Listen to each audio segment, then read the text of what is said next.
মেয়েরা কি হুডি পড়তে পারবে? প্রথম প্রশ্ন এটা, মেয়েরা কি হুডি পড়তে পারবে?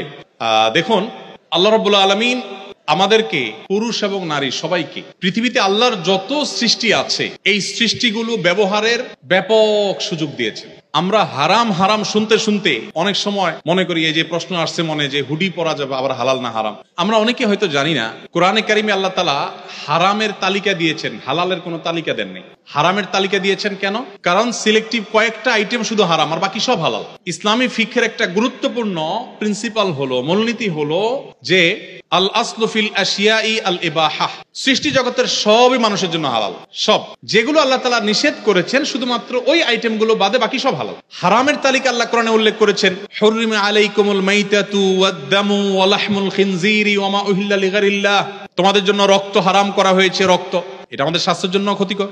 মৃত প্রাণী হারাম করা হয়েছে, শূকর হারাম করা হয়েছে। এটা অবশ্য বুঝে আসে না শূকর হারাম কেন করা হয়েছে। পৃথিবীর বহু মানুষ শূকর খায়, কিন্তু তারা ভালো আছে, সমস্যা নাই, বোঝা যাচ্ছে। তাহলে কেন হারাম করেছেন? ওই যে আল্লাহ রাব্বুল আলামিনের সব টেকনোলজি আমাদের বোঝা জরুরি না।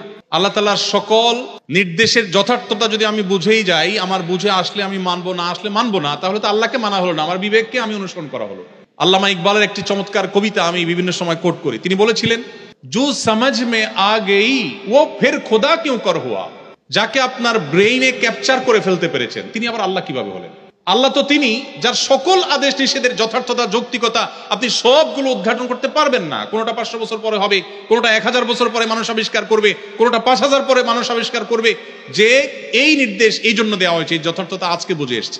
কোভিড-19 সময় আমরা দেখেছি নবী করিম সাল্লাল্লাহু আলাইহি সাল্লামের 1500 বছর আগে বলা ঐতিহাসিক হাদিসগুলো মনে হচ্ছিল যে আজকের এই 2021-22-23 এই কোভিড-19 বাস্তবতার সময়ের জন্য বোধহয় তিনি বলেছেন কোন এলাকায় যখন মহামারী হয়, তোমরা সে এলাকা থেকে বের হয়ে যাবে না, আর বাহির থেকে কেউ প্রবেশও করবে না।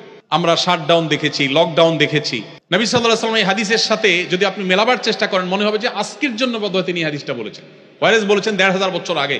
1500 বছর পরে এসে আমাদের কাছে সেদিনের আলামত পরিষ্কার হয়েছে। ওযু করার আগে তিনি আমাদেরকে কবজি সহ 3 বার আগে হাত ধুইতে বলেছেন। 3 বার। কেন 3 বার? একবার ধুলে তো হতে পারত। আমরা কোভিড-19 সময় দেখেছি ডাক্তাররা আমাদেরকে বলছেন 20 সেকেন্ড ধরে ধুইতে হবে। আপনি যদি ওযুর আগে 3 বার হাত ধোন ডলে ডলে, তো দেখবেন যে আপনি 20 সেকেন্ড হয়ে গেছে হয়তোবা।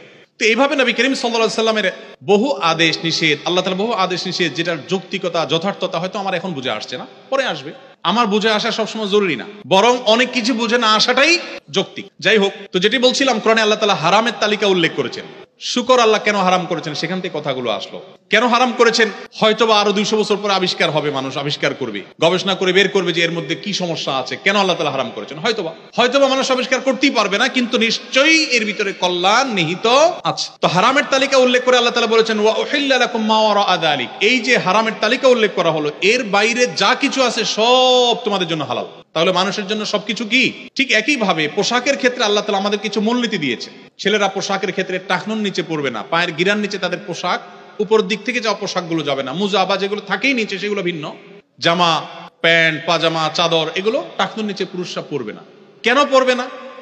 ওই আবার চলে আসে সেই প্রশ্নের উত্তর, যে আল্লাহ তাআলা কেন নিষেধ করেছেন বা রাসূল সাল্লাল্লাহু আলাইহি ওয়াসাল্লাম কেন নিষেধ করেছেন, এর মধ্যে কি ধরনের ক্ষতি আছে যে অন্তর্নিহিত ক্ষতিটা আমরা বুঝি না, সেটা আল্লাহ তাআলা ভালো জানেন, কিন্তু অবশ্যই তার যৌক্তিকতা বা বাস্তবতা আছে।